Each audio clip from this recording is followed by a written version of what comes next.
Bismillahirrahmanirrahim. Assalamualaikum warahmatullahi wabarakatuh.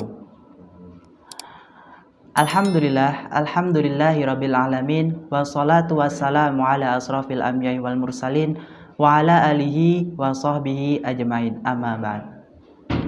Pertama-tama, marilah kita panjatkan puji syukur kehadirat Allah Subhanahu wa taala yang telah melimpahkan rahmat, taufik, hidayah serta inayahnya kepada kita semua sehingga kita dipertemukan kembali dengan bulan yang penuh barokah ini.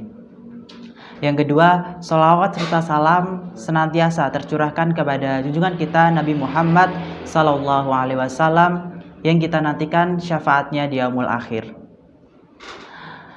Berbicara tentang sholat merupakan rukun Islam yang kedua.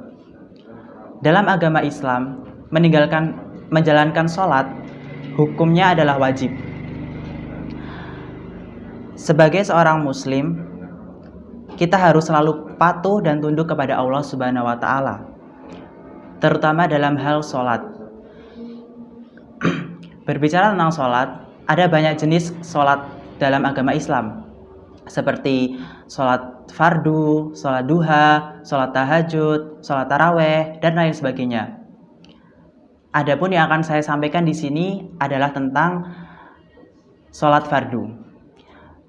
Terutama dalam meninggalkan sholat, apa saja sih dosa-dosa yang kita dapatkan ketika kita meninggalkan sholat, dan apa sih manfaatnya ketika kita melakukan sholat itu, ada nggak sih manfaatnya?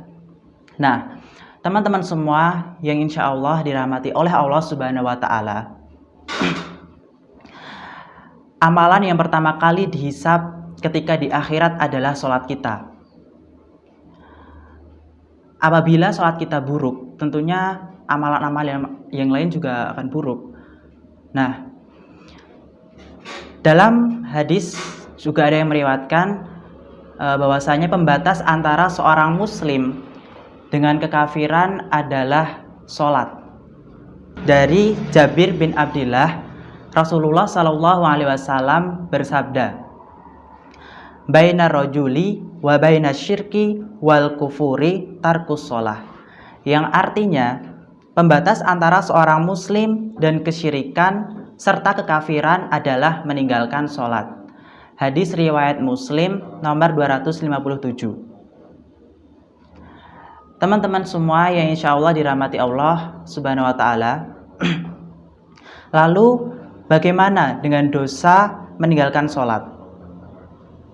Dalam Al-Quran telah dijabarkan bahwa meninggalkan sholat sama halnya dosanya lebih besar daripada orang yang berzina.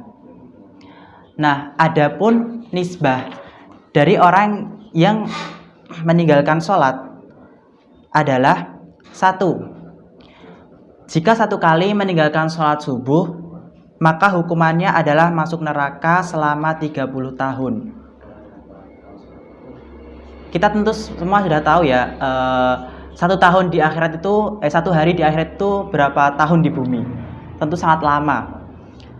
Nah, yang kedua, meninggalkan sholat zuhur sama dosanya dengan membunuh 1000 umat muslim. Yang ketiga, dosa 1 kali meninggalkan sholat asar sama dengan dosanya orang yang meruntuhkan Ka'bah. Yang keempat, dosa meninggalkan sholat maghrib sama dengan dosanya orang yang berzina dengan ayahnya jika ia perempuan, atau dengan ibunya jika ia laki-laki.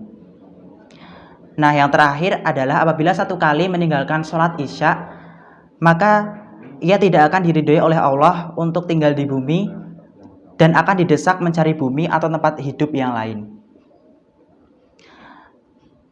Lalu apa saja sih manfaat sholat?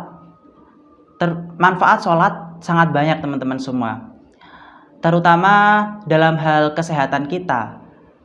Dalam kedokteran, dalam hal kesehatan kita, banyak sekali manfaat sholat yang kita dapatkan.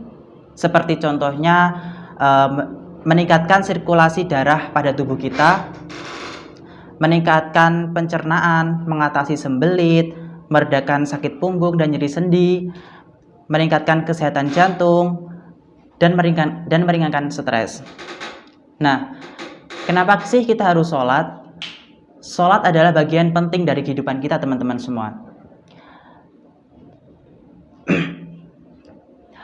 Apabila kita melaksanakan sholat, insya Allah kita akan senantiasa dekat dengan Allah Subhanahu wa Ta'ala. Apabila kita telah dekat dengan Sang Pencipta, maka insya Allah apapun yang kita minta, apapun yang kita inginkan, insya Allah akan dikabulkan oleh Allah Subhanahu wa Ta'ala. Nah, bagaimana? Apakah teman-teman semuanya masih ingin meninggalkan sholat fardu?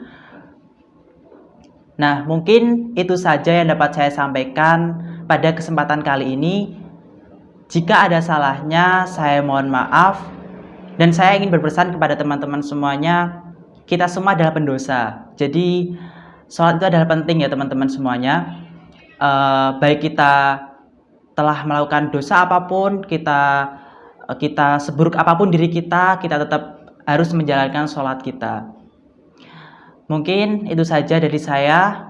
Jika ada salahnya, saya mohon maaf. Wassalamualaikum warahmatullahi wabarakatuh.